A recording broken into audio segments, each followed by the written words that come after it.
ஒருமைப்படுதல் என்றால் என்ன? நம்ம பல பொழுது ஒருமைப்படுதல்னா பல காரியங்களை நினைப்போம். ஸ்தோத்திரம். எல்லாரும் சேர்ந்து இருந்து நம்ம ஜெபிக்கிறோம். ஒரு 10 பேர் கூடுகிறோம், ஒரு 20 பேர் கூடுகிறோம், 1000 பேர் கூடுகிறோம். இல்லை என்றல்ல, 1000 பேர் கூடுகிறதும் ஒரு ஒருமைப்பாட்டினுடைய ஒரு அடையாளமாக இருக்கலாம். ஆனால் ஒருமைப்படுதல் என்றால் என்ன என்று பார்க்கும் பொழுது, ஸ்தோத்திரம், இந்த 1000 பேர் கூடுகிறாங்க. ஆனா இவருடைய இருதயம் 1000 விதமா இருந்தா என்ன பிரயோஜனம்? ஹல்லேலூயா. பாருங்க, ஸ்தோத்திரம், இந்த இடத்துல நம்ம ஒருவேளை இருக்கிறோம்.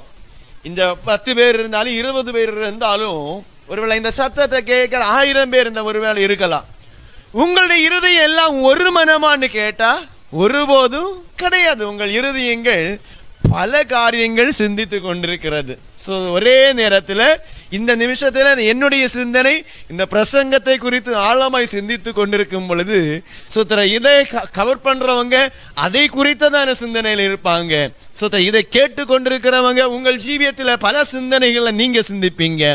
கர்த்தர் நல்லவர். அப்படி என்றால் சுத்தரம் ஒரே நிமிஷத்துல ஒரே நேரத்துல மனிதன் பல சிந்தனைகளுடையவனாக இருக்கிறான். கர்த்தர் நாம மகிமைப்படுவது. அப்போ ஆண்டவர் விரும்புகிறது, ஒரு நேரத்தில் ஒரு மனுஷன் ஜெபிக்கிறான்னா அந்த ஜெபிக்கிற ஒரு 10 பேர் கூடியிருக்கிறாங்க.